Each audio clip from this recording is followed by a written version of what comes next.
In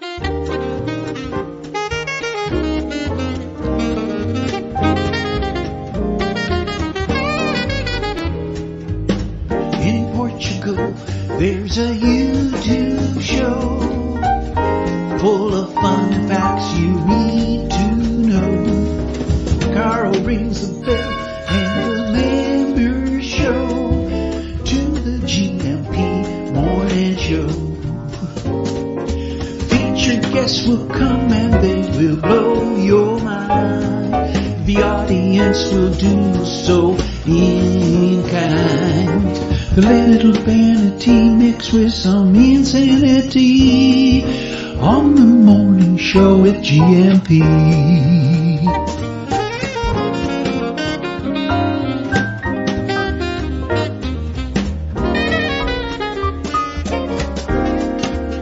Hey, Gumpers. Hola, bon dia, Algria Munson here from expatsportugal.com with the Good Morning Portugal show, live stream and podcast, and a special good morning to all you lovely lurkers. Thank you for your correspondence, those people who send a message to me, WhatsApp or email, but don't chat during the morning show. Your anonymity is safe with me, apart from to call you a lovely lurker. We see you, kind of. Okay, so how's everyone doing this morning? Oof, a bit of a sticky one this morning, Mother. I'm going to have to roll my sleeves up this morning. Yes, it's been raining overnight here on the Silver Coast. I think it's all going to be fine by the time we get to the meetup at 1 o'clock this afternoon. Usual place, Palmera. I know there's some new faces turning up, as well as some old faces too. Old wrinkly faces. No, familiar faces. Let's call them familiar faces, not old wrinkly faces. And so we're looking forward to seeing you. And of course, meet up in Portimao soon. So let me just bring that onto the screen. And Jack Polly. Well, yes, James. Jack Polly has been adorning the original artwork with the date. Look, Thursday, 16th of June on midday, at midday. How long is that? That's just 8 days from now, a week tomorrow, Thursday, 16th of June, the first Portimao meetup. And look at that. I think there's some Portuguese tuition to go with it. Un café pastel de nata, por favor. Se faz favor. So meet Jack and meet some of our great friends, Expats Portugal community in Portimao on the 16th of June from midday. If you've been looking for an excuse, perhaps, to go to the Algarve and wanting to meet people there, there's your chance right there. Some familiar faces, more familiar faces. Isn't that lovely? And thank you so much, Jack, for doing that, and everybody else in advance who's going to be involved in that. Well, I'm sure will be a fantastic event, because I suspect from time to time Frank will be there. That's a good reason to pop along as well, isn't it? If you stayed till the end of the show yesterday, you'll have seen Princess Dublin here. Princess Dublin, isn't she magnificent there at Victoria's apartment, looking upon... Oh, is that the same bowl that we had the cherries in the other day? Lost the message for a moment from Victoria. But yes, lovely Princess Dublin. Oh, yes, and her kitty cat-sized floral arrangement. She is a posh pussy, that little lady, isn't she, with her own kitty cat-sized floral arrangements. And she, of course, is an expat cat, has made the journey from the United States. So if you've got any of your expats, no, that doesn't sound right, does it? If you've got expat pets, they deserve a shout out as well, like Princess Dublin right there. Isn't she beautiful? Amazing. Okay, and send those in. What's my little ticker tape this morning? Is Ask Anything About Portugal Wednesday. In case you hadn't noticed, we got a little bit of a rhyme and a rhythm to the themes. It was Consumer Tuesday yesterday, and weren't Michael and Daniel brilliant yesterday? I didn't become a lawyer, but I did get called Dr. Carl, which I'm very pleased about. I haven't told my mum yet, but yeah, that was pretty good, wasn't it? Being made an honorary doctor yesterday with services to the monkeypox industry. I think that was my comment that got me the title yesterday. So Dougie's in this morning. Ask anything you like about Portugal. We had a great question, and we'll return to this after 9 o'clock. But look at this, everybody. What happens to single old people in Portugal? Sounds pretty ominous, doesn't it? I know the nursing home system in the US, and I'm guessing that the Portuguese take care of their elderly family members. I think I don't know if it's a romantic view, but I think, there's probably a little bit more extended family care here in Portugal than I would be used to in not from personal experience as having elderly parents, and the way the system works in the UK. It isn't the most ennobling of systems, let's face it. I don't know how it is in the US, but what happens is the question here.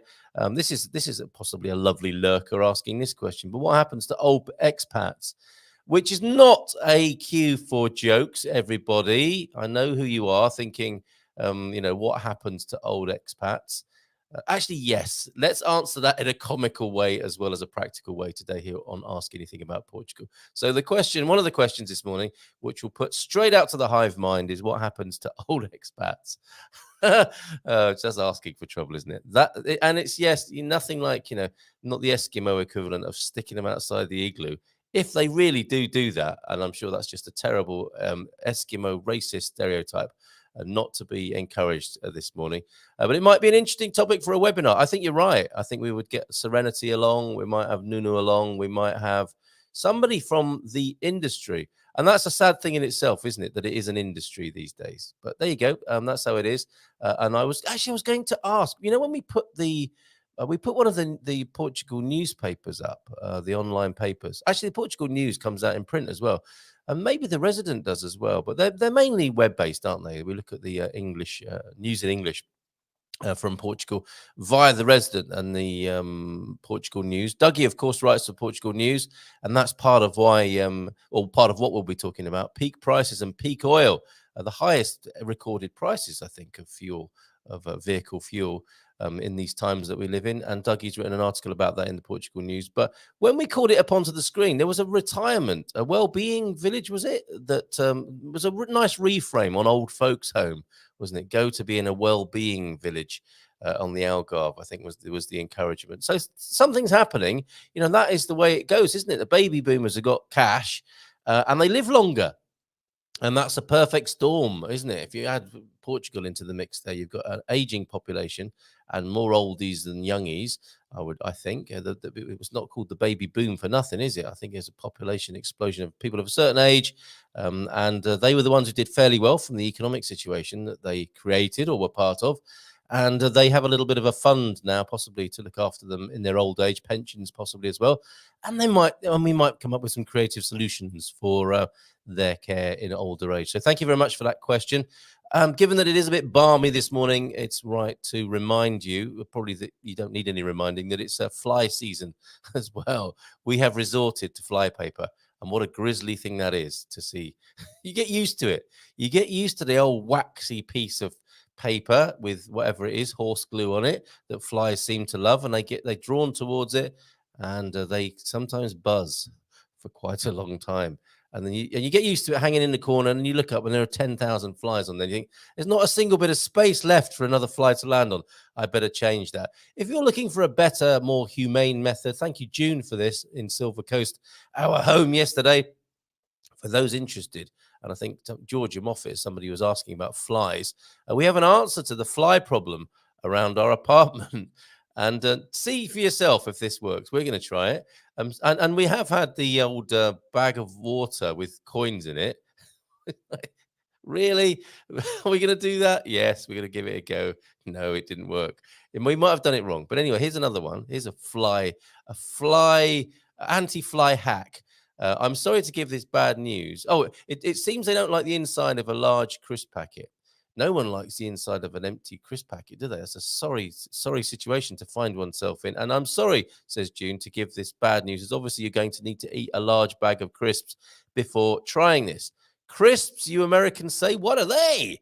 They're potato chips. Once all the crisps are eaten, you will need to not return the bag. The supermarket will not take your old crisp packets, potato chip packets, wrappers. Once all the crisps are eaten, you will need to turn the bag inside out. Give it a quick wipe. We haven't got time to mess about with thorough cleansing of old crisp packets, and inflate slightly. I think your old wine box bladders might work for this as well. Saw the innovative use of those at a recent wedding, Annie. So they could work too, and you can inflate them, can't you? And the stopper will keep the air inside. Whereas if you inflate a crisp packet, surely that will go down in time. But anyway, you could put an old pair of socks inside. Another hack: the sock that you find inside the tumble dryer can go inside the crisp packet, potato chip packet. Next, hang this bag a meter or so away from your door. Seriously, we used to have so many flies congregating around our door. We were almost like a social club for flies. Since the bag, we've rarely seen the odd one. Now, I don't know if it's the shiny bag that works, and you might be disappointed if you use a traditional Portuguese crisp packet. Some of those are see-through. Is the word grandma used to use cellophane? I don't think that's going to work. It needs to be, it's the shininess that works. Or, excuse me, or is it that the flies come to the house and they see a shiny bag, an old packet of crisp, and they think, these people are crazy. We're not going in there. It could be that, but who cares? If it works, right? And if it works, I can see people adorning their houses with many crisp packets and maybe becoming quite obese as a result. Let's see. Your feedback on that would be great. You're very welcome. Thank you, June. Thank you, Silver Coast folks in that group. And any more questions, ask anything about Portugal Wednesday, which it is, of course. Let's go to your comments. Let's see what people think about flies and other important matters. Oh, we have a God Squad tip of the day. Here we go. Here is the correct. Have I got a jingle that might go with this? No, not that one. Oh, you can have some applause. Yes, everybody. Coach Ian Turner and a God Squad tip of the day from Darth Vader's Scales of Just Is. The force is strong with this one. Gentle fitness tips and ideas for you bon viveurs. And your tip today is this. Where are you? Ian, stretching is important. And who doesn't like a good stretch in the morning? To maintain flexibility, but muscles, and that will be the muscles of the body, not the sea creature, not the crustacean. Stretching, or are they bivalves? Anyway, stretching is important to maintain flexibility, but muscles don't like being stretched when cold. Who does? What does? So use static stretches after exercise, not before. There you go. That's a change, isn't it, to the conventional and the old days, the conventional wisdom. Thank you very much. That'll be your gentle fitness tip for today from the Scales of Darth Vader. Thanks, Ian, for that. And Deagle's in early, talking about fitness. My goodness, this guy and his swimming and his athletic approach to learning Portuguese, it has to be said. Estou fazendo meus 15 minutos todos os dias. Good morning, Carla Gumpers. I'm still doing my 15 minutes each day. Legend! And what is this? Halisi. Do you know what? I thought it was a nom de plume of the prof, but Halisi is our black utopia. Could you explain that to me? Finally, in Portugal, you say Halisi is our black utopia. Forgive my ignorance. I don't know what you're referring to there. Thank you, Expats Portugal, for making this happen. Well, delighted to read and receive your message there. Halisi is our black utopia. Tell us more about yourself. How fantastic. And James is in as well. Bom dia, Campos. Feliz carta todos. Feliz is such a lovely word, isn't it? Como tem passado? Muito bem, obrigado. And your Mark Twain quote of the day. Conservatism is the blind fear and feel. I want to do this as sort of W.C. Fields. Conservatism is the blind and fear-filled worship of dead radicals. I don't think he probably spoke like that, but let's just break that down a minute. Conservatism is the blind and fear-filled worship of dead radicals.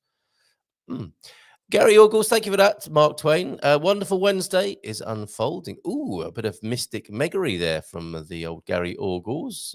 Galactic Gary with his message from the stars this morning. A wonderful Wednesday is unfolding for you. Morning, Gary, and bon dia, alegria gumpers from the T-Duck. Looking forward to the meetup today. Hope to see some new faces this morning. What's wrong with the old ones?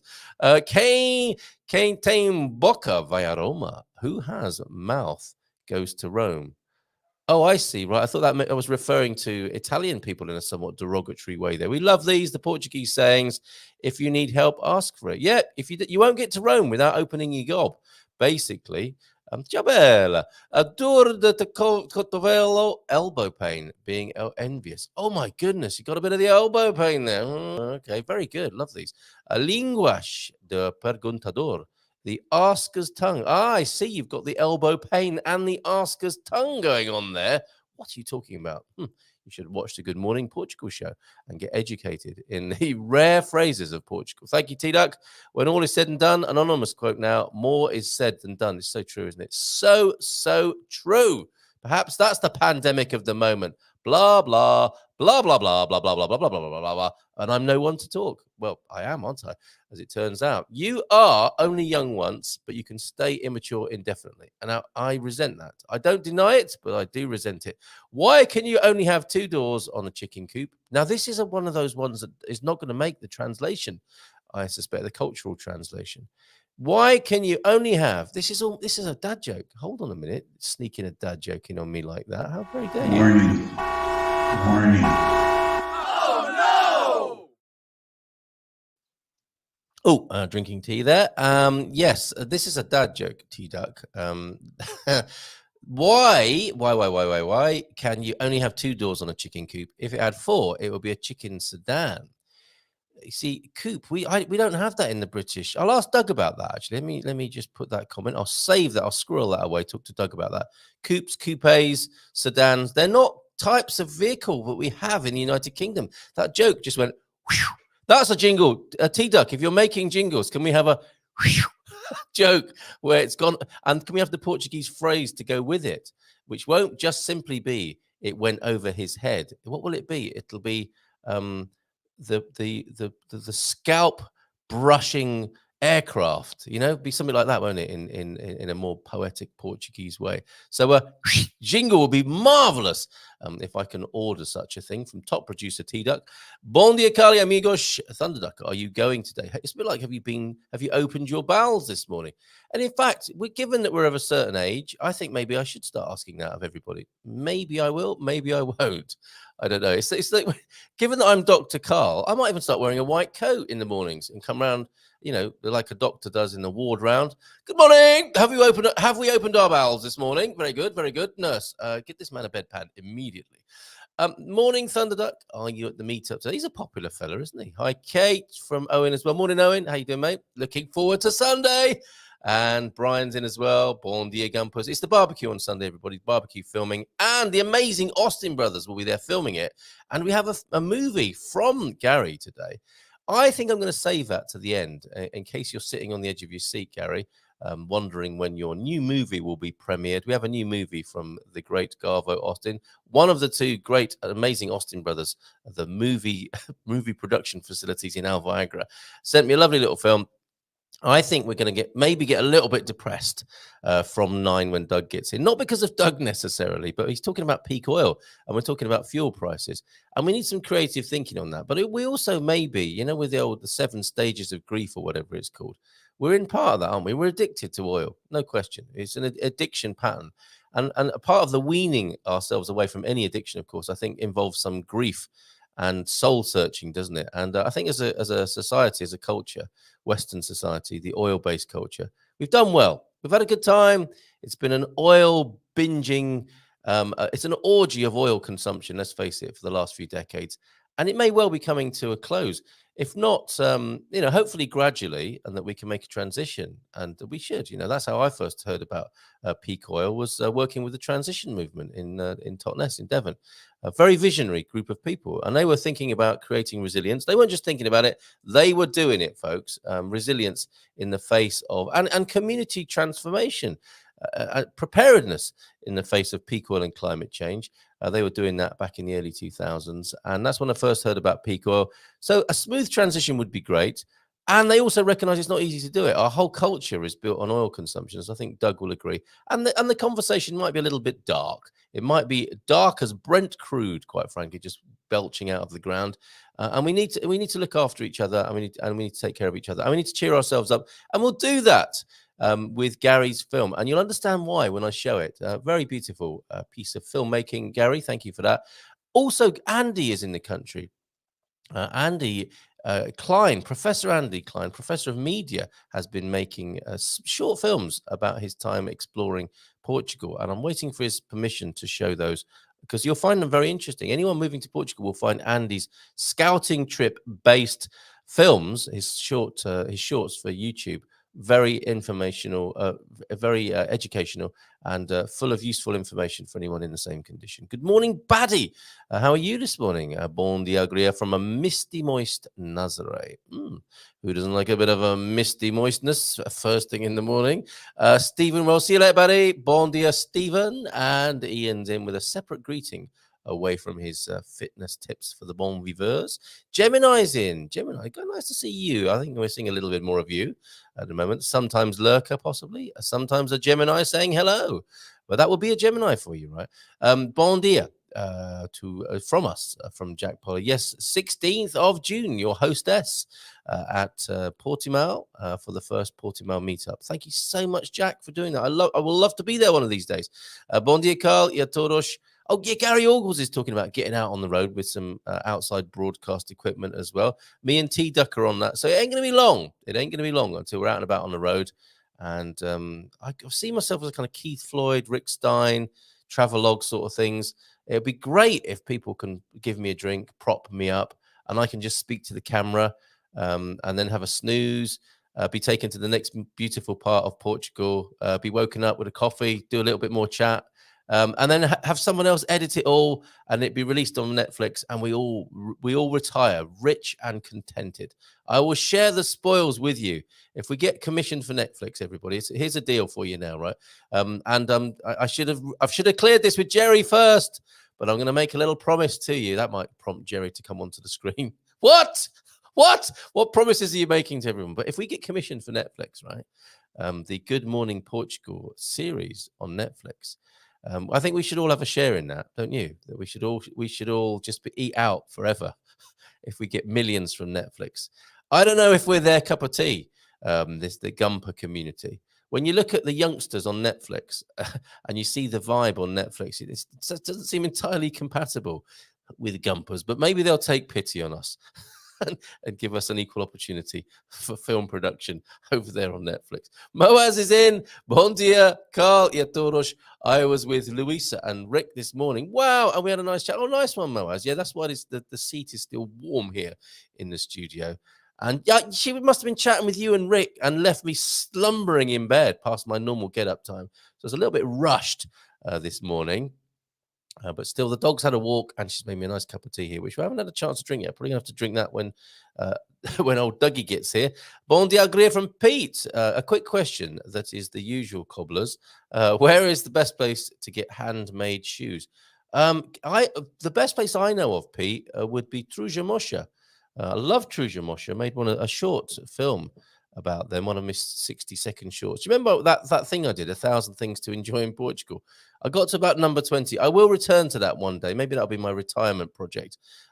And I can do the rest of the 9,980 movies. So do excuse me. You're making me giggle there, Pete. Best place to get handmade shoes that I'm aware of. And I imagine in Lisbon there is a gentleman, ladies and gentlemen's cobblers. What's the word? Zapatero, isn't it? Zapatero, the shoemaker. And there will be, of course, a very good shoemaker. Portugal is a shoemaking culture, isn't it? So there will be a traditional firm, but in the new school, Truja Mosha. Let me just put that into the chat so that you can look it up. I have made at least one mention of Truja Mosha before and made a short. If you search for it, we are encyclopedic, actually. They are in Coimbra. But we are encyclopedic. If you go and search on our channel, you can find pretty much anything about Portugal on our channel now with our thousands. Have we made thousands yet? Have we made thousands of programs? Certainly made hundreds. And we've had hundreds of thousands of views of all of these shows, which I'm really pleased with. And thank you, everyone who's indulged me. So Truja Mosha in Coimbra is a starting place, Pete. So there you go. Let us know how you get on. And if you find one of the old-fashioned ones in Lisbon, let us know. Colin, the cabbie from Dartford. Oi, oi, Savaloy! You never believe who I had in the back of my cab. Could this be love to the family? Is this the prof, or is this actually Colin the cabbie from Dartford? I wonder. The cast grows, doesn't it, here on the Good Morning Portugal show? The cast of characters. Pete, Colin the cabbie from Dartford. No one. They all use Uber. Yes, guess who I had in the back of my cab? No, is it Pete doing a sock puppet show? It's one of your comic creations, Pete, I wonder. Hola, bon dia, kids. We've already shown Princess Dublin. I hope you saw that, Victoria. Brilliant blue skies here in Praia de Rocha. Thank you for the photos. And this self-help fella did me a blinding deal on carpets. I think it's the prof. Colin the cabbie from Dartford. You might want to ring in on 913 590-303. Hello, Colin. How you doing? Love to the family. Yes, I think it's you, Prof. And a morning, Victoria, from Owen, and a morning to the banana slug. Not my smaller lettuce-eating cousin laughing away there is Jack Polly.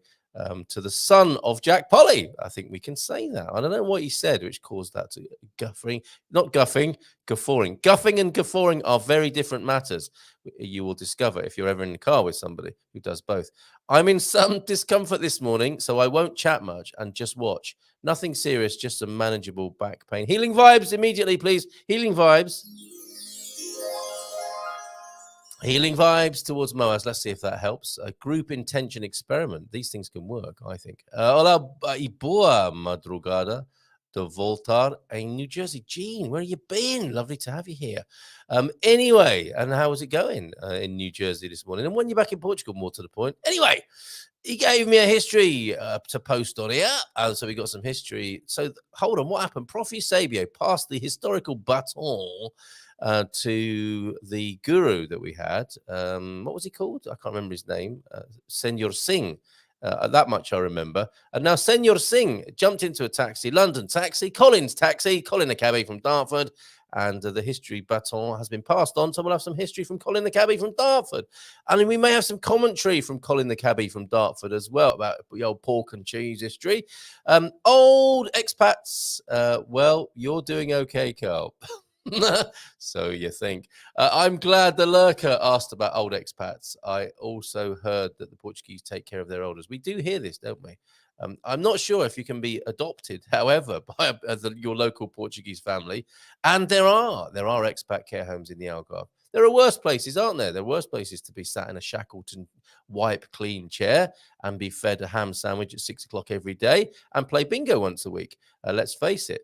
Antonio F. But let's see if we can create a brighter vision for our future. We did have the Faulty Towers, a group home, didn't we, that we were thinking of. So serious investments, please, of money and skills. I think we've got quite good pastoral care so far. And we've got a radio show every morning. We need a building. And we need nurses. We need nurses. Imagine. No, I'm not going to go there. Antonio F is here as well. Bon dia todos. Definitely somebody will be walking around in the morning. Maybe Dr. Doug will join us in the mornings to say, morning, have we opened our bowels yet? It could be him saying that to everybody. More Senecot for this one, please. Or prunes at the breakfast table. Bon dia a todos from Antonio F. Great to have you here. Thank you for your help yesterday, Antonio F. And your insight on Seth. Always good to have that. And from Joao F. as well. And you get a look at this. You get an Antonio. Bon dia from the banana slug as well. So today in Portuguese history, let's do a little bit of that, shall we? Before we go to Doug, who's joining us from Wales, I think, this morning. Scooby-Doo. Please be upstanding, Doug. Ba-ba-doo-doo-doo-doo. Who doesn't like to be upstanding in the morning? Dibba-doo.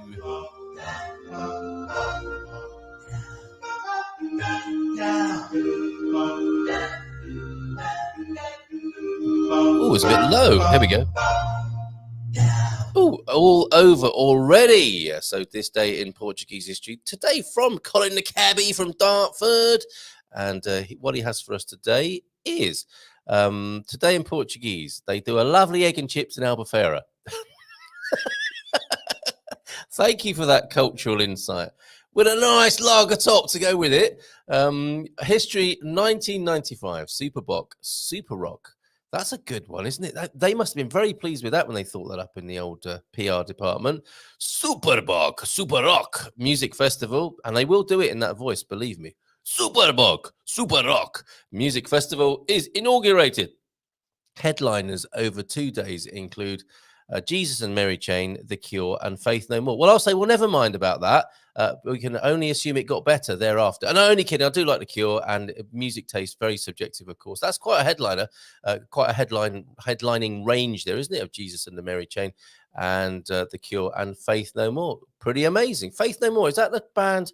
Who were the two guys in Faith No More? Or am I thinking of Faithless? I can't remember his name now, but I interviewed him a long time ago. The fellow who went on to make music all around the world. An interesting fellow, who's Jamie somebody or other. Anyway, let me get over myself and my bad memory and actually take that slide off the screen so that we can see our guest who's joining us now at 1 minute after 9 from Wales. It is Douglas Hughes. Senor Doug, how are you this morning? Good morning. How are you guys? How's everybody? We're doing pretty well. We're nice. We've been at it for half an hour now, Oh, and I think we got quite a nice little vibe going here. We've warmed it for you, Doug, and your arrival for the next hour as we talk about anything to do with Portugal. Because of course, anyone who doesn't know your credentials, if we could inspect your credentials now, you are a lifelong lover, a Lusophile of all things Portugal and Portuguese, right? Coming over here for many decades, I believe. yeah. We been coming over largely as a lone traveller, but the missus occasionally accompanies me. But yeah, I've been coming over for a good many years now. Yeah. Yeah, brilliant. And we've loved your films, and we love you being with us once a month, where we can face those questions. The first that came in, Doug, was one that was sent to me via different means. I think this was probably a YouTube comment. Oh, and of course, you're well. To the way, everything good in your world? Absolutely. Not bad at all. We're fine Excellent. over here. Excellent. Glad to hear it. What happens to old people, single old people in Portugal? I know the nursing system in the US, and I'm guessing that the Portuguese take care of their elderly family members. But what happens to old expats? That's such a good question, that, isn't it? What happens to old expats? That might be an interesting topic for a webinar. I think it's an interesting topic for discussion this morning. You know the Algarve, and I think there are the more and more developments on there aimed at the baby boomers who might want to retire down there, right? There's a lot of people come over for retirement anyway, as you well know, and yes, there are new developments aimed at the older demographic. It's fair to say, and I think the question is what happens to them. I rather suspect it's up to the individual person to decide their long term prognosis, whether they live in Portugal or elsewhere, I guess. Indeed, and but I think it's a good place to be, and I think we do want to move away. I painted rather a grim picture of life in an old folks' home. It's not great, is it? And it's been terrible in these last few years in the UK, of course, with the pandemic. But life in a Shackleton upright chair. This is how I understand it. You've got those quite upright chairs that are easy to get in and out of when your knees are a little bit weaker as you get older. Probably of a wipe clean texture as well. You know, you have to factor that in as well. And you'll be in a lounge area a lot of the time watching TV. And maybe you've got your own chair that no one else is allowed to sit in. And there might be a bit of a bust up every now and then when Margaret strays into David's chair and has to be helped out by the nurses. And then another argument about whether you're going to be watching Neighbours or the news.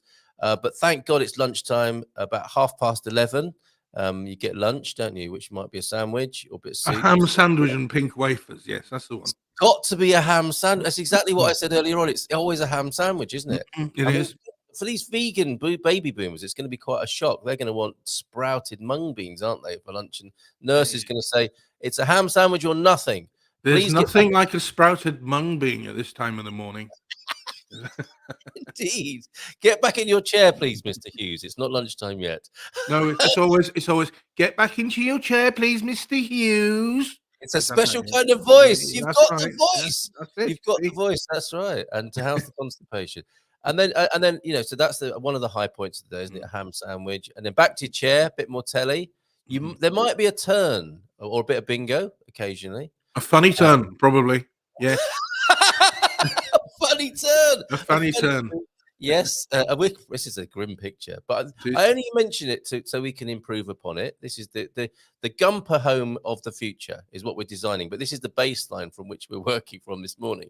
So back into your chair by about midday because you've had lunch and you might be anticipating the physio person, the chair-based yoga teacher, the laughter yoga on when it's a particularly I if remember being in hospital and having done broken my leg, and the physiotherapist used to come walking up the corridor, and I was so afraid of her. I got to recognize her footsteps.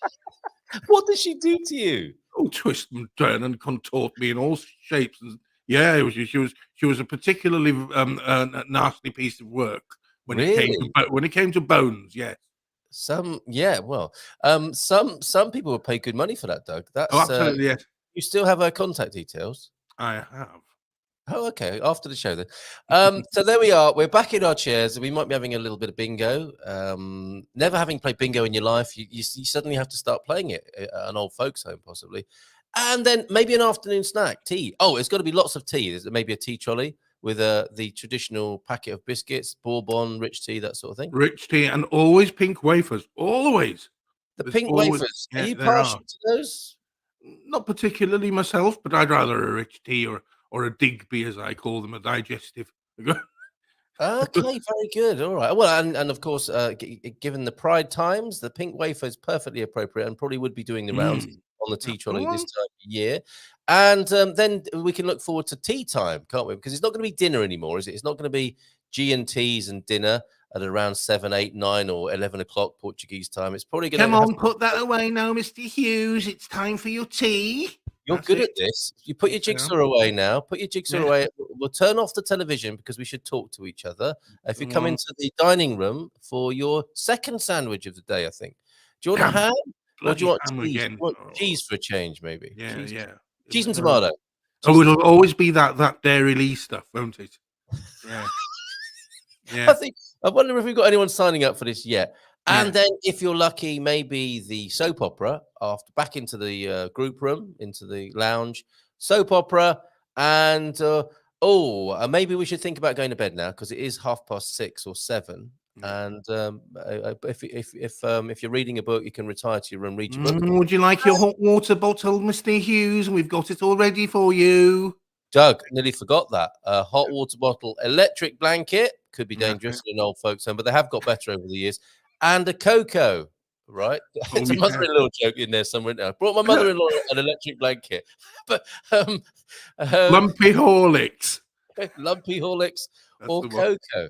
Now, that's what we're working with, everybody. I don't suppose it's like that in the Algarve. And I No, imagine the signage is up in San Martino de Porto, Munson's rest home. farty towels. Farty Party towels. towels, yeah, that's the one. Yes. And yeah, it's just on there as you get into Munson's, it's called, and just don't Rest go there, home. basically. They really called rest homes. Yes, of course they are. Yes, yeah, you go there. That's everything you need to know right there. A rest home. Now, That's it, a rest home. don't get yourself worked up, Mr. Hughes. This is a rest home. We've come here Yes. for rest and retirement. The other, slightly more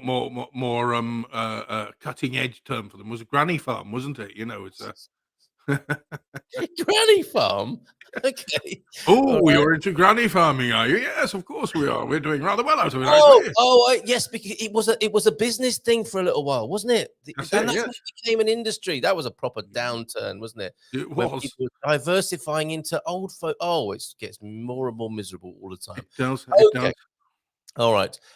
Let's go see what people are saying in the chat here and see if there's any questions for you this morning. Dougie Hughes is here, Portugal news writer. We'll go to that peak oil article and maybe you could tell us about the range of articles you've been writing because you're prolific for the Portugal news, Doug. But let's see what everyone else is saying for the moment. Get a red top fly trap. Is that a newspaper that you just smack the flies with? A red top. A red top fly trap. That's handy, isn't it? It is, Swat but them it's a lot. away. A lot of work, isn't it? Colin the cabbie, clearly Chas and Dave were playing Southend. Rabbit, And rabbit, weren't yep, yep, available. yep. Rabbit, rabbit, jabber, jabber, bunny, bunny, bunny, bunny. If you're American or anything other than British and you haven't heard Chas and Dave, please look them up on Spotify, but not right now. Although you could put them on, you could put the music up and leave the pictures on, and you could have me and Doug talking whilst Rabbit, rabbit, rabbit is playing. Yep, yep, yep, yep. Bunny, bunny, jabber, jabber. They wrote some good ones, didn't they, Chas and Dave? Very, well worth looking up. Yeah. More rabbit than Sainsbury's. More rabbit than Sainsbury's. And darling, there ain't no pleasing you. They had a very good handle on human psychology, didn't they, in relationships? They did, yeah. They were brilliant, actually. Yes. Hola, Antonio. Bon dia to you from Jean. There's a whole, what's this? There's whole districts of the Algarve that could be described as care homes. Or aren't there? Now. SLP. What does that mean? I wonder. It's some private joking going on in there. It's a new incarnation of the Liberal Democrats, maybe. Yeah. Yes, could be, couldn't it? Colin the cabbie, I love a dance, me. I come from a long line of Congo dancers. That's another thing, isn't it? The Christmas party. You look forward to the tinsel and turkey in the old folks' home, don't you? And a chance to do a conga. And if you've got an amorous advance to make, you can do it in the old-fashioned way during the conga line, can't you? And maybe come on, Ethel. Let's see you. Yes, I've got my mistletoe with me, and I've put my teeth back in. I put my teeth back in for this. Got my teeth back, Ethel. That's the one. Put that mistletoe away, you dirty old man. I like the fact that out here, old people always meet up to chew the cud. Well, that's a really good part of Portuguese culture. We need that, don't we? The playing chess or cards. Oh, what's the Portuguese card game? I've forgotten already. But yeah, meet for a coffee, meet for a brandy. If you're allowed out unsupervised, that's good stuff. So meeting up to chew the cud and appear from literally nowhere, dressed entirely in black at 40 degrees. True story. True story. It's true, isn't it? Yeah, especially up north. Yeah. And sometimes if maybe at 40 degrees, there might still be the house coat on for the ladies, the tabard. But it's sometimes at 40 plus, I think you're excused. You can take the extra layer of tabard off at that level of heat. Red top. This is Brian is insisting that we get red top fly catches thousands. Is he talking about the vertical rotisserie again? Because I imagine a few flies are lured to their death by the vertical rotisserie. The smell of doner kebab draws them towards the electricity at the back. Zap, done. That's a multitasking machine right there. You don't need one of those blue lights. You've got your doner kebab machine, and you can make a nice soup of all your lovely. Oh, Eccles cakes. Lovely. What? Eccles dead fly cake. Yeah. Garibaldi biscuits. We dead flies in. Save your dead flies for the baking session on Tuesday afternoons, please. Colin the cabbie, was that a seance? What's this? A gumperish morning this morning from Nunu. Finally here, not for anything special, but only because I need days with 50 hours. Yes, thank you for your email. I appreciate that. Bending time to include me in your busy schedule, Nunu. I will get back to you on that. Thank you very much. Bon dia, Antonio, as well, from while he's here. Have a little breather for a moment. It's not good for a man to be rushing around all over the place, because you've got the rest home to look forward to at some point. So just maybe you should be rushing around, because you can do all that resting later. For outside in the garden, to keep them away from the house. The red top proponent there, Brian Taylor. Joe's here. Morning, Joe. Good morning, Carl. Finally made it to my homeland in Caldash. We'll come to the meetup this afternoon. Be lovely to meet you, Joe Diaz. Now, is Joe the guy who does all the cycling? Is he? No, remember Paul created a right old stir, didn't he? Last time we were on together. Yeah, with all his lefty politics, honestly. Oh yes, was he on? He was on with me last month, wasn't he? Yeah, that's right. He wasn't holding back either, was he? Oh gosh, no. Why not? Right into it. That's the one. Yep, Jim, and it was a colourful character, and that sort of talk always creates a good reaction on YouTube, as you'll see if you go back to the last show when me and Dougie were together with Paul. Morning to you, Paul. If you haven't left the area yet and gone to a more cosmopolitan area where it's a bit more happening for you, and to do a bit of cycling, of course, which is your great love in life. Bon dia todos from Jim. How you doing, Jim? And Jean saying, I do not think I saw any window screens during my time in Portugal. Ah, okay. Solutions then for the fly problem, as well as the inward turned, in slightly inflated potato chip packet. Having windows open really means open. Speaking of flies and mosquitoes, how do you deal with such pests, Doug, when you're over here? Well, I don't actually. I just get eaten alive by the things that are. I try all these repellents, but nothing seems to work. I always end up quite raw by the time I Oh, end up coming back to dear old Blighty with all manner of stings and your um, friends are like, I see you've been to Portugal again with all those quite right, weeping, yes. weeping sores on your legs from all the scratching and Oh, itching. you've Yeah, got a lovely suntan, actually, Doug. No, that's a reaction, that is. it's allergic reaction. Mm. And of course, you're partial to a bit of the old Portuguese wine. And I think drinking wine raises the histamine levels. And I think mosquitoes quite like it. And it does make you more itchy after you've been bitten. So, again, another perfect storm, second perfect storm of the morning for pestilent bites for Dougie. And we don't know. We just put up with it, don't we, for the time For being? me only. Thank you very much indeed, Carl. What's that? You bestow my pestilent bites specifically for me there. Sorry about that. My voice, nothing. No, don't take it personally, even though it was an entirely personal comment. We're going to have to get used to that here with the Gumpers, don't we? Not taking things personally. It's great training, everyone. I voted. It's great training for the old people's home. If by the time you get into an old people's home, you've resolved all your trauma and healing issues and you don't take life personally, it's going to be a whole lot more peaceful in there. Can you imagine? Absolutely. If you Oh can take gosh, yes. take all your baggage into an old folks home, what could possibly go wrong? I Everything. voted Brexit to keep out those foreigners, the Welsh and the Scottish. Oh, well, that's right. It's a damn good way of doing it. We're all. I mean, still in Wales, and that's Oh, where I remain.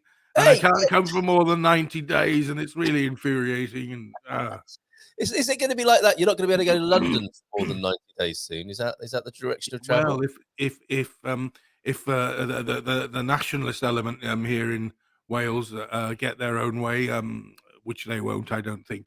They're Careful. craving for independence, aren't they? They keep saying, "Well, we've got 19% of supporters now for independence." Well, that means that 81% don't. So they're a long way off, aren't they? Okay, I think you sound quite relieved about that. And since we last spoke, of course, you have been celebrating the Queen's Jubilee. I mean, you collectively, and of course, spicy political times. Yes. The leader, the Prime Minister of the United Kingdom. There were some issues about his honesty that led to a vote of no confidence, which he has conclusively, according to him, got past. It's a decisive victory for him, isn't it, to be hated so widely, and a mandate for his continued power. Anything you want to say on that, or should we just move on? No, he thinks that he's got away with it, but history denotes that he hasn't, because basically he's just going to limp on now, isn't he? Yes. Sort of slightly less authority than well, not that the man ever had any great authority for any issues other than Brexit, really. He's going to limp on, and basically he's not going to do his party any favors in the long term, which is damaging for the Tory party. But it's always been about his own career, and it does seem like that from what all the other pundits are saying, doesn't it? It does, and for his opponents, I suppose it's quite good that he might go to a general election, because then everyone can let him know how they feel about it. Yes. Don't spoil your ballot papers with lots of profanity. Make sure you get an X in the right place, otherwise it won't count. I don't think you can make yourself heard. I can't imagine what it'd be like to be a Labour voter, because it's not going to be a case of which candidate you prefer. It's going to be which candidate you hate the least, really, because they're not exactly enamoured with Keir Starmer either, are they? Especially the left wing. But Doug, that's been politics for the last 20 years, isn't it? The least hated Well, win. What a brilliant actually, system! What a brilliant system! It's the same in America as well, wasn't it? With Least Hillary hated. versus Trump. Yeah, it was Indeed. absolutely right. Indeed. Now that will get people talking, I suspect, and it would be even more interesting if Paul were here again this morning. And the Jubilee, of course, a little bit of light relief from monkeypox and Westminster for maybe 3 or 4 days. How was Probably it? the same thing, monkeypox and Westminster, really, isn't it? A pox upon politics. Yeah.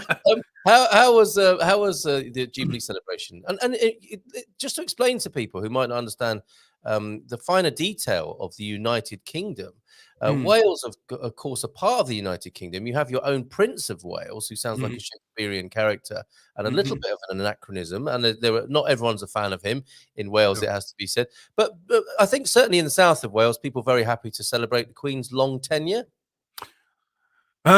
Southern Wales is very Labour orientated. They've always voted Labour, and I wouldn't imagine that a great many of them would deem themselves to be royalists, even in the southern quarters of Wales. Certainly here in the north of Wales, it's more the Plaid Cymru, which is what used to be still would regard themselves as the Welsh equivalent to the SNP here in Wales. Yeah.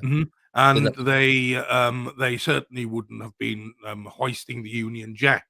Let's put it that way. Yeah. Burning it. Yeah. Right, well, I wouldn't go quite that far, but certainly they would be looking at anybody who did fly it with a little bit of a sideways glance. Yes. Absolutely, yeah. But some people did presumably celebrate the Jubilee. Oh yes, absolutely. I did. Well, I wouldn't go far to say I celebrated, but I watched some of the things on television.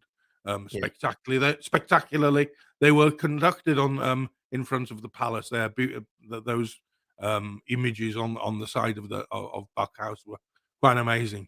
Yeah, incredible. Okay, all right. So you have been busy since we last saw you then, and a nice opportunity to raise a glass to Her Majesty, of course. Yeah, Rule Britannia and all the rest of it. Encouraged to do that. Okay, so we're talking about politics and flies. Some say there wouldn't be a lot of difference. We had breeze screens in the villa we had in Praia da Luz, though didn't need them in fair. No, that's fair. Not needed until this time of year. And you'd be actually quite surprised down in the Algarve how many mozzas are flying around, even in February if the weather's warm enough. Yeah. Yes. Okay. Yeah. Well, you never quite know. We will talk about peak oil this morning, which has Ian saying, "I bet Doug is limiting his Jaguar driving." So have you switched to a little electric car yet? No, I haven't actually. I'm still on diesel and petrol. Both the cars that we drive regularly are diesel and petrol. Yeah. Fuel prices haven't gone up again, have they? I have to admit, the sun isn't charging any extra for here's the old electric gloaters. Yes, go ahead. I had a ride in Jerry's Tesla yesterday, and very nice it was too. It was like being in the new Tom Cruise movie at times. Very, very good. I mean, it's incredible. It's and now I'm in the habit of thinking to myself, okay, I'm in the Tesla, or I'm approaching the Tesla. It's going to do something. It's going to change the way you do everything, it would seem, and especially the passing wind sound effect, which they very thoughtfully factored into that as well. They've thought of everything, way of embarrassing your passengers too. Andy's in as well. Andy, thank you so much. How many? Have you got about 100 Bairrada-based events in the events guide on the website? You're doing an amazing job. Sarah's joined you. Anyone else who's got events from around Portugal? If you look at it at the moment, you would think that all the partying is happening in Bairrada, and a lot is. But other parts of Portugal are available if you want to represent them. But Andy doing an amazing job with a bon dia from a warm and damp Bairrada. So I think it's a bit like that all over the country this morning. A little bit warm and muggy. Colin the Cabbie, I've always liked Portugal ever since we conquered them and they became part of the British Empire. Shame they never learned how to speak proper English, like the Americans. Colin the Cabbie making himself very unpopular this morning. Carl, this is a question for Doug. Doug knows a lot about motor vehicles. Before we address it, Doug, you have been writing about peak oil. You write about classic motor vehicles. What else have we been writing for the Portugal News recently? Of course, I can't. I can't recall all the subjects. I haven't actually got any copy in front of me today. I usually have something I can refer back to. But peak oil was one of the ones I wrote about, and I've done a couple of travel pieces. One was about San Sebastian up there in the Basque Country, and the other one, of course, was traversing Europe in order to get to Portugal the long way around. Do you remember that one? Yes, I do. Portugal News, then check it out. And Doug writes there regularly. And you know a lot about motor vehicles. So, what if you could translate for us here? What do you call a sedan? That's what the Americans call a four door car, is it? Well, it's saloon here. Yeah. They got a coupe. They often call a fastback. Some people call them coupes, but I always say coupe. Yes. A two door is basically a two door. Either a fastback two door in the UK, but the main one is sedan translates to saloon. That's the one. Yes. Yeah. Okay. Thank you for that translation. Okay, we're easing our way into the peak oil conversation, and I was saying, last few decades we've had an addiction to oil, and James is questioning me. They're closer to centuries oil use. So really, I think it goes together with the Industrial Revolution, doesn't it? First coal, and then Coal was the one and then, then wasn't it? oil, and we have had an amazing climax of oil use and become thoroughly dependent. And I think that's part of your article, isn't it? Is you daring anyone to look around and not seeing how dependent we are. Everything is made or uses oil, doesn't it? It's either made out of it or brought to you using it. We are an oil-based culture. That could be one of our defining characteristics. What are your other observations about this, the possibility of peak oil, and what does the term actually mean, Doug? It means that peak oil means that the most oil that can possibly be extracted at any given moment from wells around the world, and there are mines as well, because there's that sandy stuff that they dig out in Canada, and the maximum that the infrastructure is able to process at any given moment, which occasionally gets to a situation where demand exceeds supply. So that would be peak oil, and at the moment it's a transient situation of peak oil at the moment because we've stopped buying off the Russians. So basically, it means that the demand is at a high point, supply is at a low point, and the prices are high. It does tend to push prices up, doesn't it? And Oh yeah. we are seeing some of the highest prices ever, aren't we? I mean, that's some of the headlines I've seen. The oil prices reaching their highest. It's happening in Portugal, we are great. We celebrate life in Portugal. That's one of the areas where I suppose you could say it's not so great. The price of fuel here rising as it is, but it's a global phenomenon as well. Of course. Yeah. Various territories charge different amounts of levy different taxation on refined product, and Portugal seems to be one of the higher ones at this stage, although that does change over the years. I think Portugal has actually reduced some of the tax in recent weeks and months in order to try and combat high prices for the consumer. And of course, I think to you're right. try and rein in cost of living and inflation as well by so doing. Yes. Mm, Yeah, you're right. There is a recognition, I think, from this government here that the mm, whole industry, the economy runs on oil, and yeah. something needs to be done about fuel prices. And I'll try and find it so that I can get my facts right, which is not something I always do. But I think both Spain and Portugal are going against EU guidance and changing fuel prices in order. I think that their thinking is to keep their economies going and to Yeah. make it easier for people to survive, basically, to go about their business, their lives, and not to be completely undermined by the rising prices of fuel. And I suspect that's going to happen around the world, isn't it? Is we are going to become more nationalistic in a sense, defending domestic interests against some of the other forces, globalizing forces of unified federal pricing, and Mhm. come back to the national picture. That seems to be part and parcel of what's going on at the moment. Well, not all countries, of course, are sort of governed by a federal system, and basically the EU, I think, has been quite rightly in some respects when prices were more, shall we say, normal, governing their efforts towards reducing CO2 and pollution of other types derived from the burning of oil. Yes. And now, of course, well, if it's impacting national economies, then local governance has to act and think, well, how are we going to combat this even in the short term? Yeah, But absolutely. and the EU are very, very stalwart, aren't they? And they see any deviation from their policies as some kind of well, Betrayal. well, yeah, if you, yeah, I guess a bit of a strong Or term, but yeah, punishable offence, ideally, for some of the yeah, there'll be some kind of fiscal stuff. punishment, wouldn't they, for defying their directives? Yeah, Yeah. which of course, in the instance of car importation, Portugal would rather pay the fine than reduce its tax on car importation, which is an interesting way of getting around EU policing on certain things, which is Mm, which mm. continues to fascinate me. So here you go. Fuel prices rise again today. This was a couple of days ago, to be fair, but this time diesel will go up by around 12 cents a litre. My That's a big goodness, rise, isn't it, that is a big in one rise, isn't it? go? Yeah, 2 days huge. ago. Since the beginning of the year, the price of petrol has gone up 18 times. And I Mm, should state, I'm not trying to be negative about Portugal here.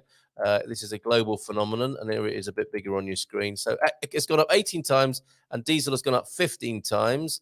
wow. And gasoleo, gasolina are the two types of petrol which can cause confusion and have people put the wrong fuel in their tanks. And I'm not going to tell you Yeah. which way round it is because I can't remember. I don't want to get it wrong. Oh, But gasoleo is diesel, isn't it? I believe it is right. Yeah, yeah. And every time I see it, I break into Freddie Mercury because I just want to say Gasoleo, Gasoleo. I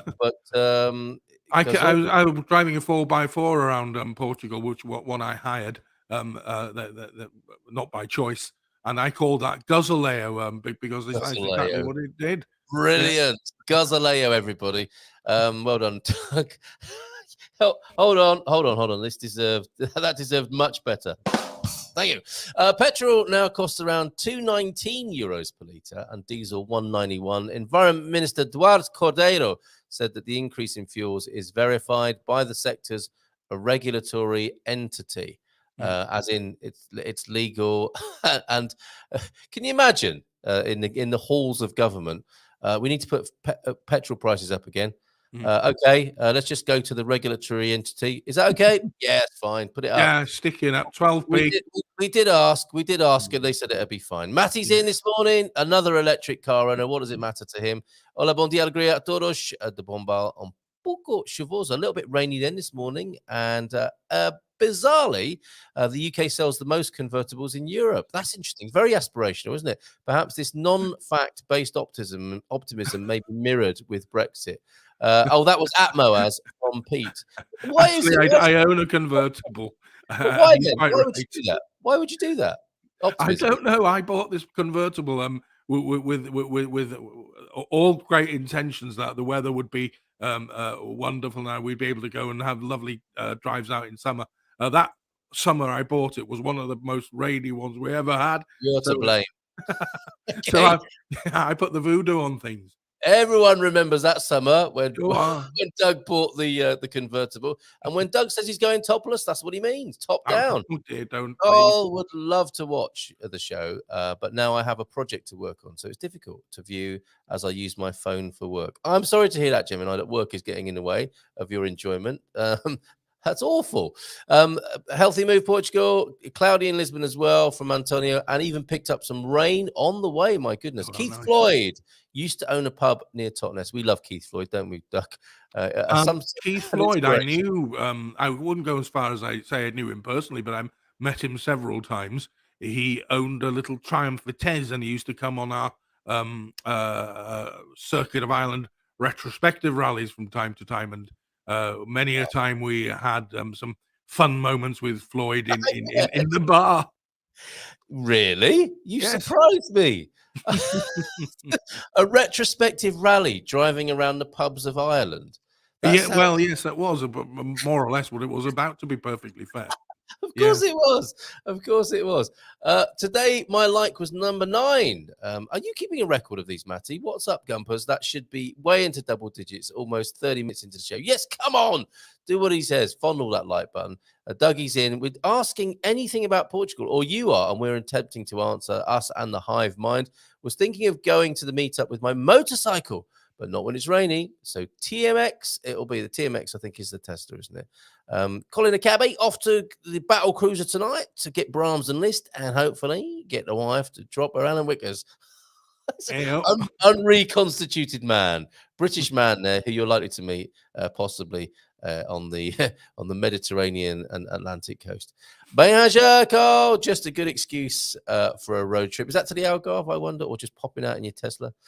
Can you imagine trying to come down to the Algarve in a Tesla? That must be a nightmare to get the damn thing charged all the time. Well, we don't like to talk about that. Thank you very much. Okay, Yes. fair enough. Okay. Even in my discomfort, I'm still a chatty Cathy. I just can't stop posting comments. Moaz, we love each and every one. Bon dia, amigos. Gary's movie will debut at the end after we've got through the depressing business of peak oil and what we're going to do about it. Old expats know who Chatty Cathy is. Yes, there's always one in your old folks' home. Kate's here as well. She might have something to say about rising oil prices. What can be done? You're an economist, Kate. What should we do? Oh, but you'd rather be talking about flies for the moment. We installed a screen on our terrace. It's not entirely perfect, but better than nothing. Absolutely. We'll try another model next time. There must be one here in Portugal that works. There simply must. I'll be back in Portugal. Thanks, Kate. What do we do about rising oil prices? What's going to happen? What's happening in the world economy, Kate? What needs to be done?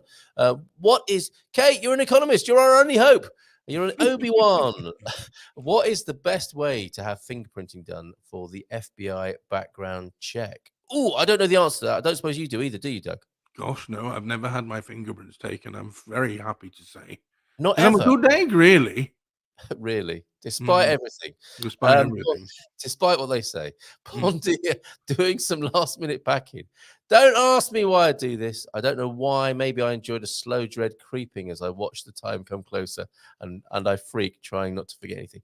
I think a lot of us are like that, Kawaii Pandas. You're not alone in that, are you? I know I need to pack, but I'm just going to leave it until the last half hour. Are you a diligent packer? Have you got any pack hacks for when you're I hate packing with a passion.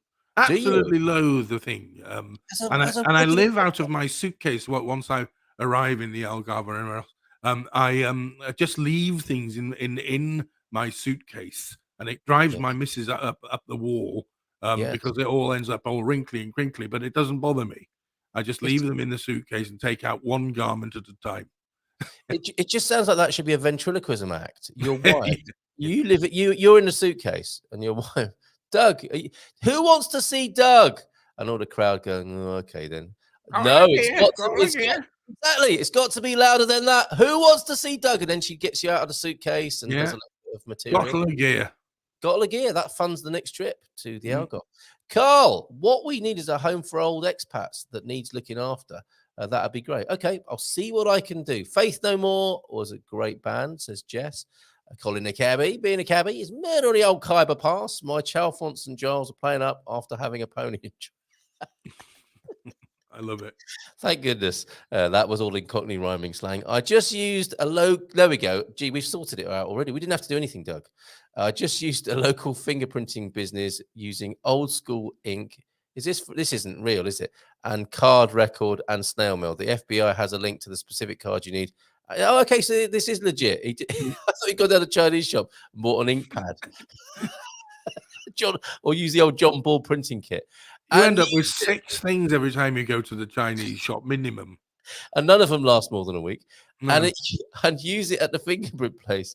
But to be fair, Doug, when you hate packing, you can always go get yourself some cheap nylon underpants that you've forgotten, or some flip-flops, some thongs, yeah. It's a good idea, actually. Just sort of one-wear wonders and then stick them in the dustbin. That's one way of doing it. Yeah. Oh, come on. Don't be so wasteful. We're talking about peak oil today. Put them on eBay. Old pair of Doug's pants, fresh from the Algarve, or not? No. I think. Oh God, that doesn't even bear worth thinking about, does it? Let's move on and use it at the fingerprint place. It only took 3 days to get my email results and a week to receive my hard copy. Who doesn't like to receive a hard copy in the mail in the mornings? Remember, do not open the hard copy. That must be really difficult for some of the characters here. An envelope that says, do not open. Do not open. You have to keep walking past it. Why shouldn't I open it? Maybe if I open it just a little bit. What if I open it and seal it back down again? Do not open the do not open envelopes, folks. You know who you are. They get sent to the home of the idiots. What is this now? Is this the old folks' home? Pink wafers? Pink wafers. Saggy's old underpants? I don't know. Flies? Economist? I don't know. Yes, that's interesting. You'd get flies automatically if my underpants arrived, wouldn't they? Come on, Doug. Let's raise the bar here. Let's raise the tone. It's an expensive example here in Cascais. British. Oh, can you imagine how expensive the British retirement home is in São Pedro de Estoril? That'll be full of very wealthy old folks, won't it? The Major and similar people. And they'll fellow, it's time for a barbecue. They'll have amazing stories to tell, won't they? The wealthy retired in Cascais. Do you know some apartments alone are exchanging hands? 10 grand a month for apartments at the top end in Cascais. I wouldn't be surprised. It's a beautiful, beautiful part of the world, isn't it? Absolutely. Yes, yeah. Oh, we're talking to Wiley on tomorrow evening, everybody. If you want to purchase in Cascais, and I'll ask her if she knows about retirement homes tomorrow. I don't think she will. I don't think she'll know about that. But we can ask. We can ask tomorrow. So yes, and if that's just the apartment. If you're being looked after every day, 5-star. My goodness, I wonder what that costs. Yeah. Colin the Cabby, Butcher Zook, Alan Wickers, etc., etc. Cindy B's in. There's no such thing as a quick walk here. Yes, no quick walks. Please don't run in the hallway. I have said that. I do love occasionally. I nearly said it yesterday. I was in a hotel lounge, and there was an elderly lady making her way across the room, and I was going to shout out, "Please, no running in reception," just as a little bit of a joke. Sometimes it goes down well, sometimes it doesn't. And there's not a lot you can do about it when it doesn't go down well, except walk away with an embarrassed look on your face and feeling a little bit ashamed. Bon dia, all you beautiful gumpers. Miss you all in Montana, remodeling my husband. What? No, remodeling my husband Lewis's childhood home. There you go, that's better. And OLP, where you been? Remodeling by the sound of it. When I'm old, I'll be adopted by a young gay Portuguese couple, and we'll go to Sunday brunch, have huge drag parties with the village people, Gloria and Gaynor. Share, and you're all invited. It sounds fabulous, darling. Doesn't it? Absolutely. I've got my sailor's hat ready already. Yeah, I have. That's a bit 19. That is a bit 1950s. That is a bit retro gay, I have to say. But you'll be very welcome. No, it's an understandable fashion faux pas to make. But yeah. I think you'll be welcomed with your sailor's hat, and that is a bit different on a different take on a houseboy, isn't it? Having an old gay guy move in with you. But anyway, that could work. Thank you for that suggestion. That fella on the screen looks like my accountant. Though I'll do a deal for cash. Have come to the attention of Colin. You ain't been keeping up with your bloody tax returns, mate. Bag of receipts. I have the card, and your own receipts, not other people's, please. I will see if I can find a local fingerprinting business. The LFB, yes, a local. Can you imagine that, running a fingerprinting business? A unique business to be in, you might say. The USPS offices that offer passport services also do fingerprinting. Thank you, Sharon H., being much more sensible than me or Doug this morning, I think, with your help. Thank you, goodness, for that.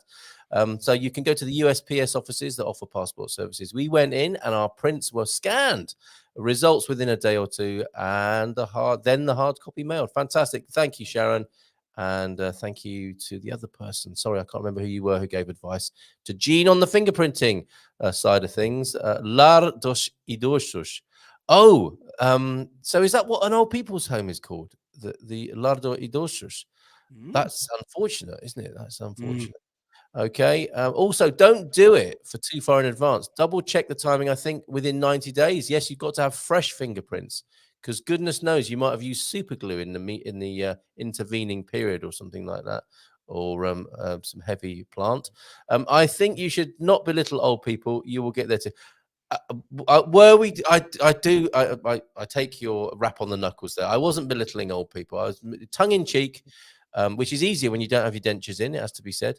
But I wasn't. It's a case of self-deprecation in my case, so it's okay. Yeah.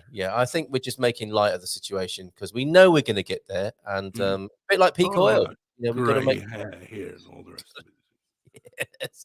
Oh, the hairdresser comes around the old folks' home as well, don't they? Absolutely, yes, that's right. That's something to look forward to. Get rid of the greys, Mr. Hughes. That's the There one. you go. Where are you going on holiday? Oh, sorry, nowhere. I love Christmas in Dartford. It's traditional in my house that we have a Christmas jumper. It's then my job to walk them down off the Dartford crossing. I don't understand that. Is that a jumper joke? Maybe. I'd be out there at the rest home strimming the patio. You would, and you would have people booing you, I suspect. We're trying to have an afternoon nap, and bloody Garvo I is actually trim my patio, believe it or not, Is that a because I get euphemism? weeds coming through the cracks. So Is he's that a a euphemism, though, strimmer. Doug? Do you actually trim your patio, or is that a I euphemism for some other? always trim my patio. I do, Thank honestly, you. no All right. euphemism. Rest home seems. You and Gary will be out there fighting over the strimmer then. Rest home a bit too much like late. It does, doesn't it? Rest home just that really shocked me. Weren't granny farms a rec? Oh, stop it. Munson's a rest home. Oh, I think it's got legs. It's got slightly creaky legs, but it's got legs.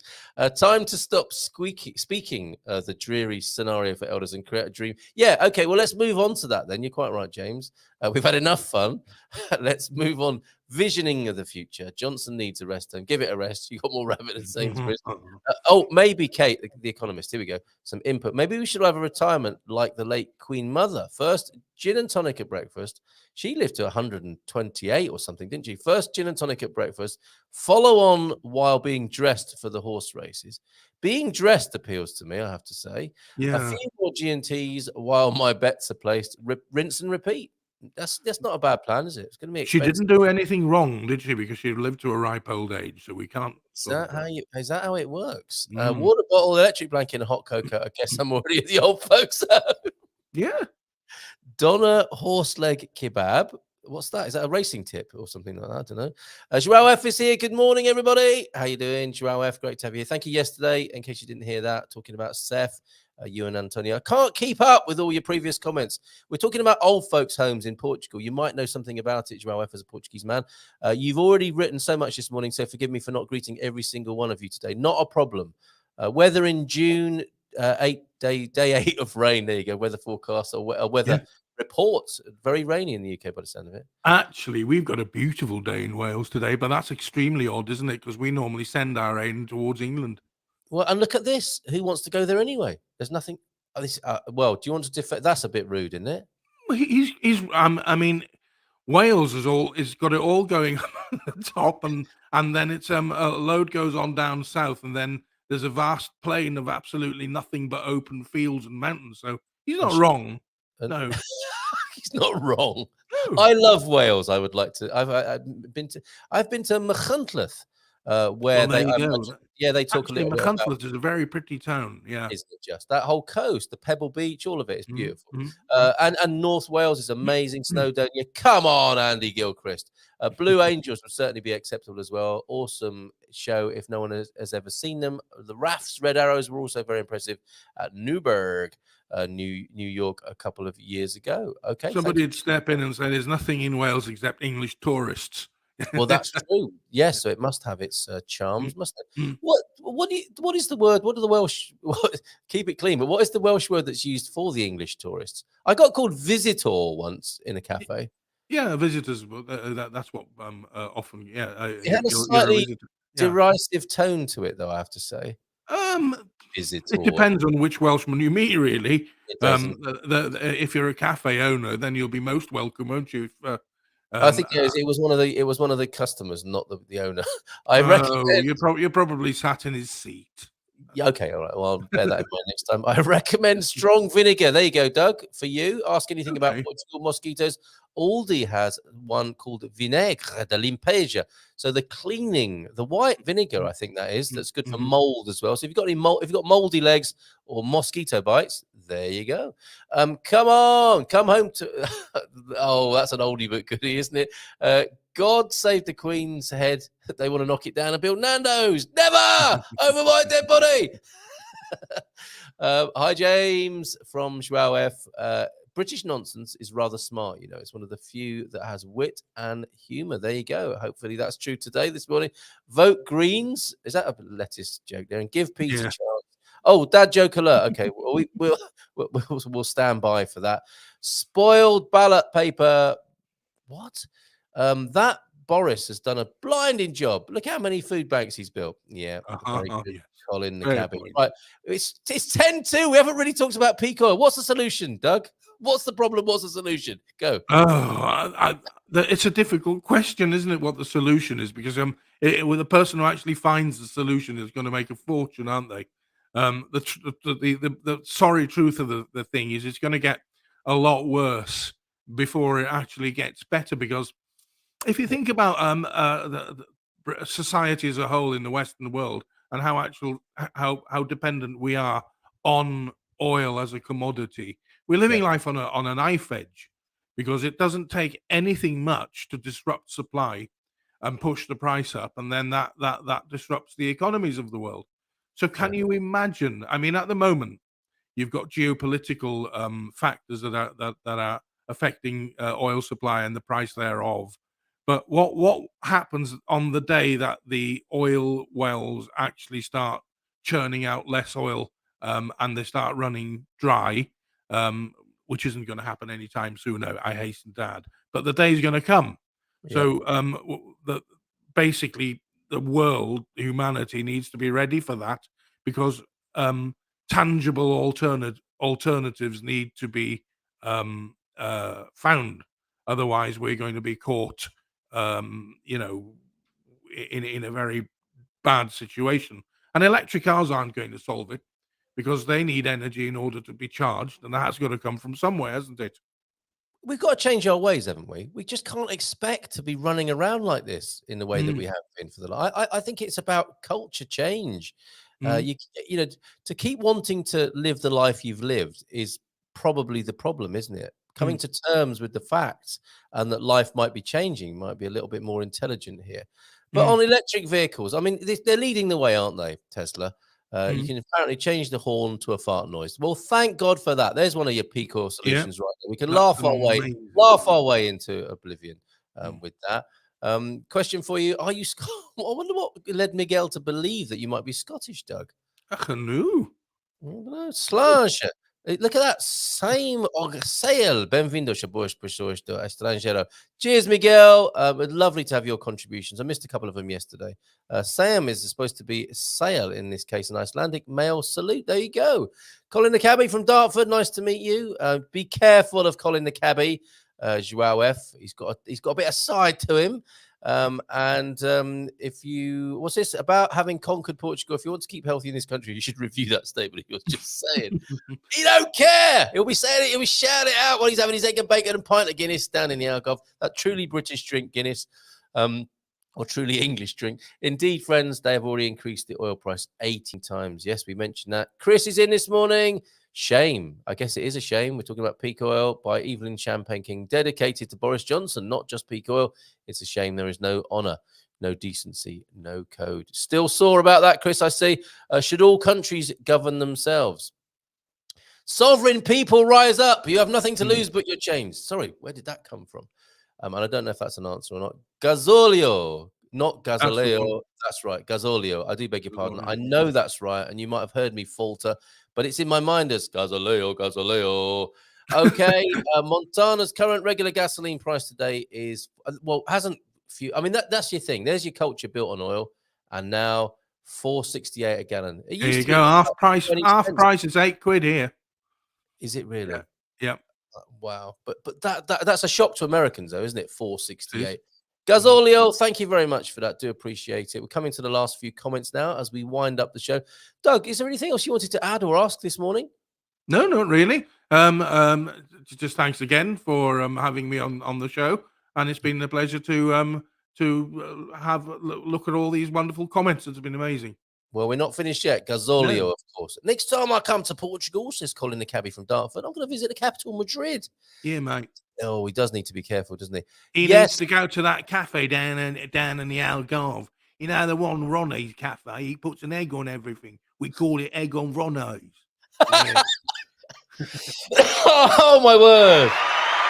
Yes. Yes, thank you very much.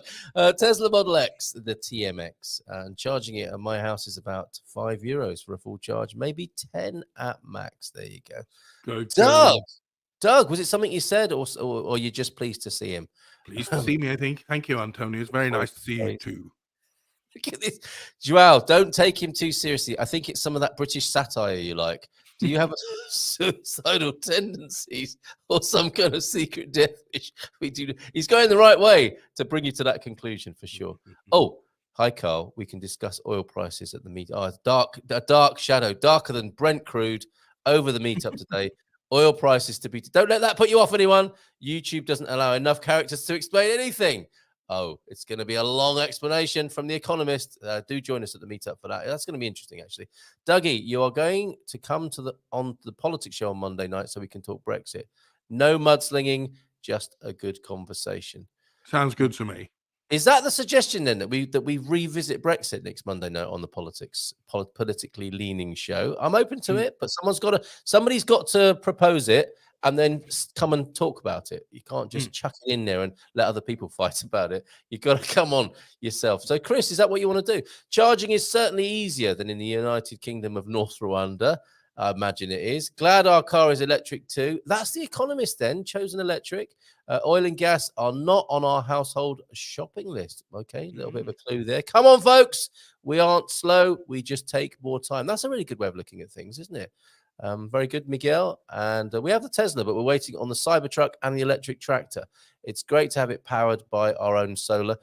We kept that quiet, Pete. And so much great. fun. Yeah. Yeah, in the 80s, cottages in Wales that were owned by the English were sometimes burnt to the ground. I think that may have happened a few times, but it's maybe not in quite as epidemic as people would make out, right? There was a spate of it, but I mean, it was only a handful. But each one of those was somebody's private property. Having said that. Don't get me wrong. I'm not meaning to diminish. I mean, they weren't Welsh people whose houses were burning down. They were burning down holiday cottage, which families, it wasn't individuals, it was that families from other parts of the UK came and bought a cottage and did it up.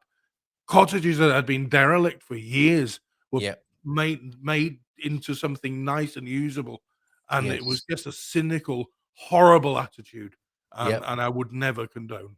Never. Old wounds. They 800-year-old gripes. Yes, indeed. We have the power to heal and transform if we so choose, folks. But it's easy to say, isn't it? When you've been nursing something for 800 years, you don't get rid of it overnight.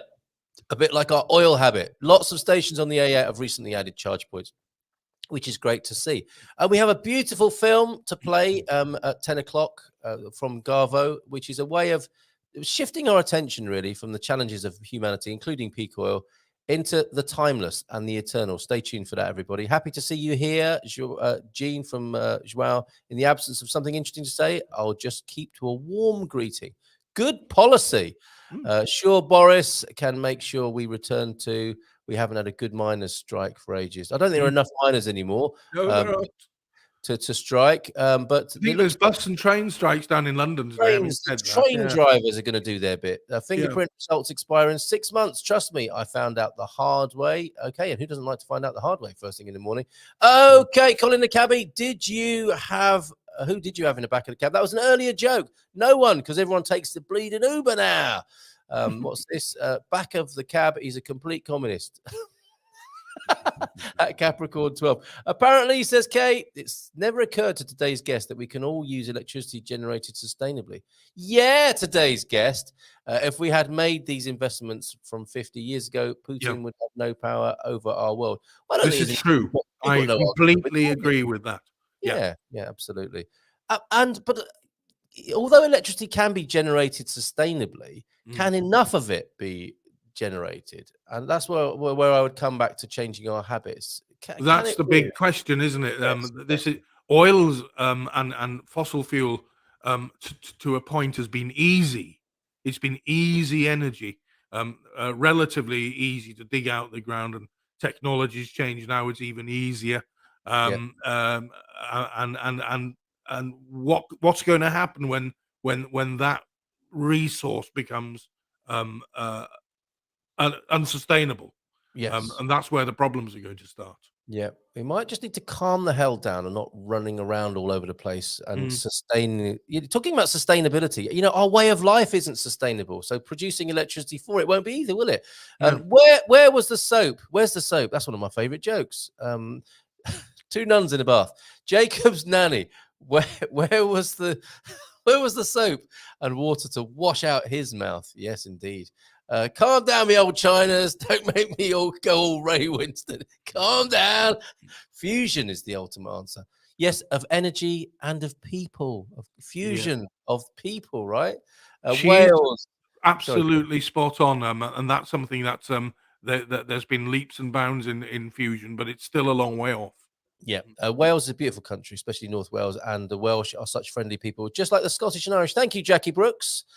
Couldn't lurk any longer whilst that was mentioned, and here to defend Wales. Thank you. Wales is cool, as well as England. Maybe there's a business opportunity in building a retirement home. Yes, we're on it, Maxine, where English is also spoken.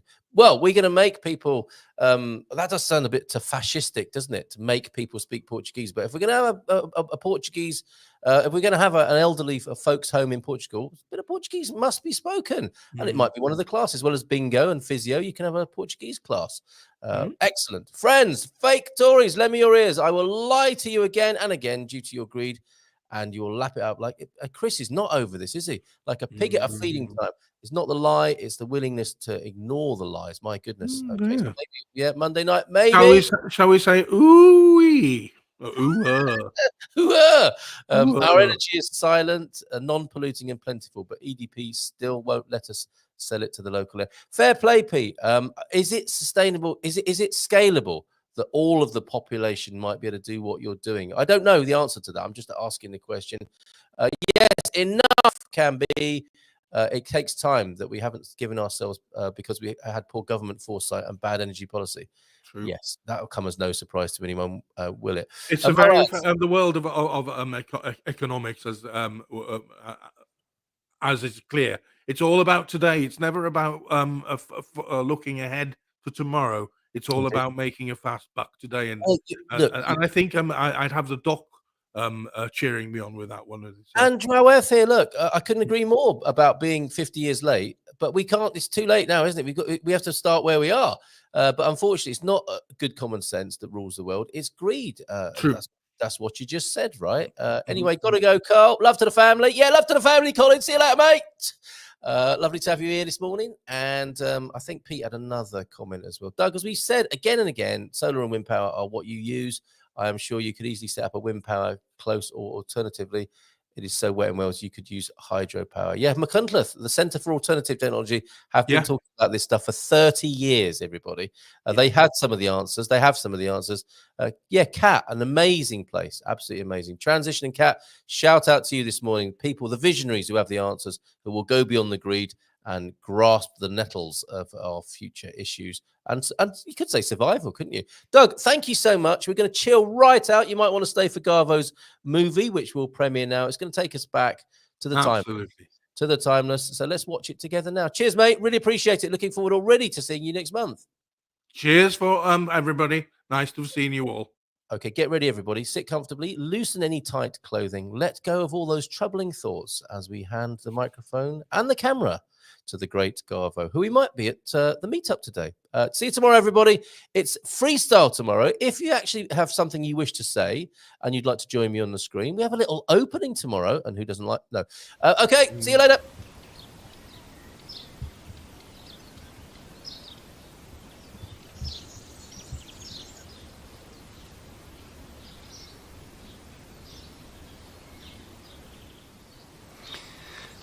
Good morning. I've invited you here this morning just to share a little moment with me. I'm in my field, the field, in my special little corner where I like to come in the morning because the sun comes up over there in the east and shines into this little space. Now I'm preparing myself for another day of toil in the field, doing heavy stuff that I probably shouldn't be doing, but I enjoy doing it.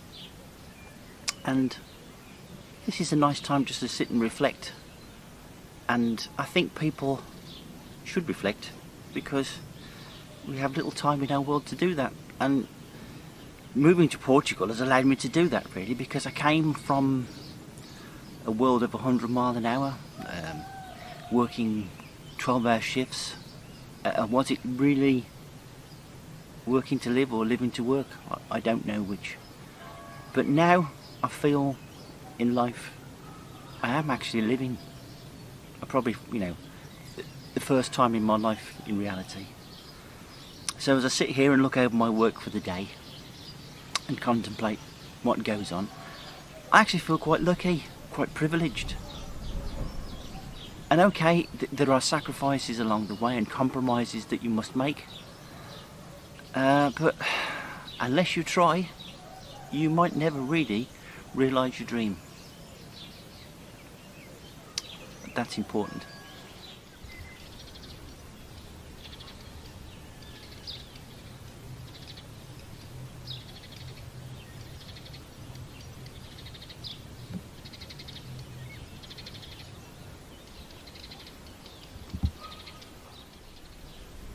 I'm going to share a little tip with you.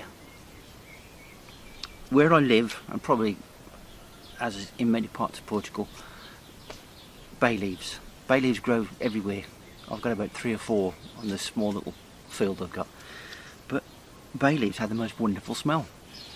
And when you're in a situation like this, they're quite good for meditation and focusing purposes. So if you get one of these lovely leaves, crush them up, right? Crush them up. And take that smell deep down into your lungs.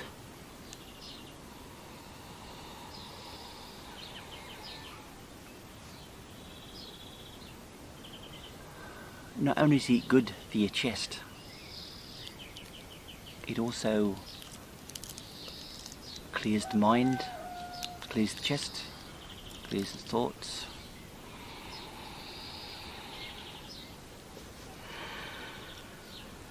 Focuses, and it's a great natural resource, if that's the right word. Gift, I'll say a gift that can be used in cooking. It's great in cooking, but also this. And I never get, because it's so sweet and aromatic, I never get fed up with the smell of this stuff. But it's just gorgeous, and on a morning like this, it just takes on an extra special level. So I think I'm good to go. I'm set up for the day.